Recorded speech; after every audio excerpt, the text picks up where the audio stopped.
Good morning students, I am Pooja from Shri Guru Tegh Bahadur school. हम chapter discuss कर रहे थे ह्यूमन रिसोर्सेज, जिसमें हमने distribution of population, human resource और डेंसिटी ऑफ पॉपुलेशन के पॉइंट्स क्लियर कर लिए थे। उसके बाद नेक्स्ट टॉपिक हमारा है factors affecting distribution of the population, मतलब कि पॉपुलेशंस है, जो पॉपुलेशन चेंज है और अलग अलग एरिया में कौन किस टाइप से पॉपुलेशन जो रहती है उनको कौन कौन से फैक्टर अफेक्ट करते हैं। तो फर्स्ट फैक्टर है टोपोग्राफी। टोपोग्राफी होती है जो हमारे अर्थ के फिजिकल फीचर से रिलेटेड होती है। जैसे कि कहीं माउंटेन, हमें पता है कि इंडिया में क्या है, कहीं माउंटेन है, कहीं हिल्स हैं, कहीं डेजर्ट है, कहीं प्लेन एरिया है, कहीं प्लेट्यूज हैं। तो वहाँ पर क्या होते हैं, हाँ, अलग अलग एरिया की कुछ एक इम्पोर्टेंस होती है और उन्हीं इम्पोर्टेंस के बेसिस पे क्या है, मतलब नंबर ऑफ़ पीपल वहाँ पर रहते हैं। जैसे कि हम क्या है, प्लेन्स एरिया में रहना प्रेफर करते हैं क्योंकि वहाँ की वेदर कंडीशंस अच्छी होती हैं, और as compare to hilly areas या डेजर्ट एरियाज़, क्योंकि वहाँ पर बहुत ज़्यादा एक्सट्रीम टेम्परेचर्स होते हैं। नेक्स्ट पॉइंट है क्लाइमेट। क्लाइमेटिक कंडीशन मतलब कि जहाँ, वही अभी मैंने जो डिस्कस किया था, वेदर कंडीशंस होती हैं कि जहाँ पर अच्छा रेनफॉल होता है, मॉडरेट टेम्परेचर रहता है, जैसे कि प्लेन एरियाज़ में होता है, वहाँ पर ज़्यादा पॉपुलेशन रहती है। और जहाँ पर बहुत ज़्यादा एक्सट्रीमली मतलब कोल्ड या हॉट वेदर रहता है, यहाँ पर बारिश बहुत ज़्यादा कम या बहुत ही ज़्यादा होती है, जैसे फ्लड्स वगैरह आ जाती है या ड्रॉट वगैरह आते हैं, तो उस टाइप के क्लाइमेटिक कंडीशंस में बहुत कम पॉपुलेशन रहती है। Then is the soil. अब हमें पता है कि हमारी जो more than 50% of the population है वो क्या है, एग्रीकल्चर पे डिपेंड करती है। तो जहाँ की सॉइल फर्टाइल होती है, जहाँ पर क्रॉपिंग करना ज़्यादा इजी होता है, वहाँ पर ज़्यादा पॉपुलेशन रहती है। जैसे कि गंगा ब्रह्मपुत्र हैं, प्लेन्स हैं जो इंडिया में, चैंगजियांग इन चाइना और नील इन दी इजिप्ट डेंसली पॉपुलेटेड। क्यों? क्योंकि ये क्या है, मतलब कि रिवर के अलोंग साइड रहते हैं, तो वहाँ की जो सॉइल होती है वो बहुत फर्टाइल होती है और वहाँ पर क्रॉप और कल्टीवेशन एक्टिविटीज़ मतलब करना बहुत ईजी होता है। Next is the water. जहाँ पर क्या है, वाटर सफिशिएंट क्वांटिटी में और मतलब कि हर एक टाइम अवेलेबल हो जाता है हमारी नेसेसिटीज़ को पूरा करने के लिए, वहाँ पर भी ज़्यादा पॉपुलेशंस रहती है। जैसे कि people refer to live in the areas where fresh water easily available हो जाते हैं।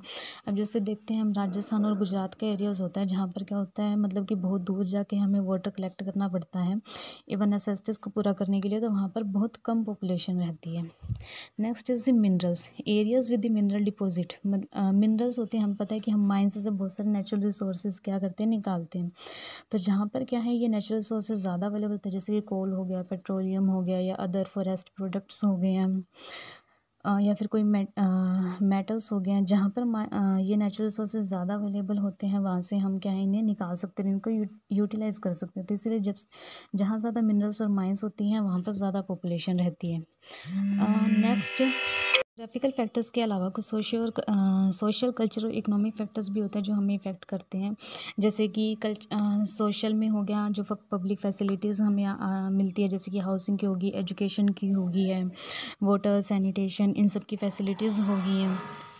कल्चरल में मेनली क्या आता है, जो हमारे मतलब हम जिस रिलीजन से, जिस कास्ट से बिलोंग करते हैं, वहाँ हमारे आसपास भी सेम मतलब कि उसी टाइप के पीपल रहते हैं। जैसे कि प्लेसेस विद द रिलीजन, मतलब कुछ लोगों की क्या होती है, कल्चरल वैल्यूज़ बहुत ज़्यादा होती हैं। कुछ क्या है, जैसे रिलीजन से जुड़े होते हैं, तो वो क्या है, धार्मिक जगहों पर रहना, मतलब रिलीजियस प्लेसेस पर रहना ज़्यादा पसंद करते हैं।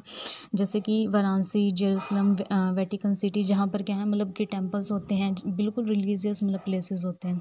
Next is economic. कौन से होते हैं इकोनॉमिक, हमारे वहाँ होते हैं जहाँ पर हमें क्या है, जॉब्स इजीली अवेलेबल हो जाती है, मतलब हम क्या है, प्रोफेशनल एक्टिविटीज़ जहाँ पर बहुत ज़्यादा डेवलप होती हैं। जैसे कि हम देखते हैं कि जहाँ पर अर्बन एरियाज़ हो गए, जहाँ पर फैक्ट्रीज ज़्यादा डेवलप होती हैं, स्कूल्स, कॉलेजेस, यूनिवर्सिटीज़, ऑफिसेज़ होते हैं, क्योंकि वहाँ पर जॉब फैसिलिटीज़ अच्छी अवेलेबल होती हैं, तो उस टाइप के अर्बन एरियाज़ में हम रहना ज़्यादा प्रेफर करते हैं। उसके बाद नेक्स्ट टॉपिक है हमारा पॉपुलेशन चेंजेस। पॉपुलेशन चेंज क्या होता है, पॉपुलेशन चेंजेस से रिलेटेड कुछ इंपॉर्टेंट टर्म्स होती हैं, वो हम स्टडी करेंगे।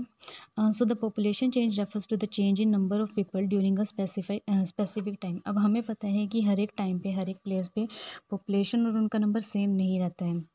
कभी यंग पॉपुलेशन ज़्यादा होती हैं, कभी मेल, कभी फीमेल ज़्यादा होते हैं, किसी जगह पर बहुत ज़्यादा डेंस पॉपुलेशन होती है, किसी जगह पर बहुत स्पेस पॉपुलेशन होती है। तो ये सब क्या है, टाइम टू टाइम वेरी करते हैं।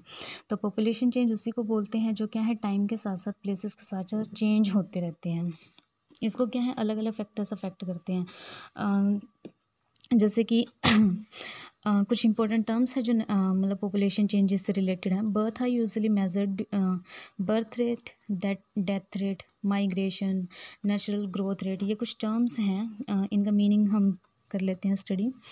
डेथ रेट क्या होती है, सॉरी बर्थ रेट क्या होती है? Birth are usually measured using the birth rate, the number of births per 1000 people, मतलब कि हर 1000 पीपल के पीछे जितने मतलब बच्चे जो हैं वो जन्म लेते हैं उनको हम बोलते हैं बर्थ रेट। सेम ऐसे मतलब हम डेथ रेट भी कैलकुलेट करते हैं कि नंबर ऑफ डेथ्स पर 1000 पीपल, हर 1000 मतलब पीपल के पीछे जितनी डेथ्स होती हैं उसे हम डेथ रेट से कैलकुलेट करते हैं। उसके बाद माइग्रेशन होता है मूवमेंट ऑफ पीपल, मतलब हम एक प्लेस को छोड़कर दूसरी जगह रहने चले जाते हैं, उसे हम कहते हैं माइग्रेशन।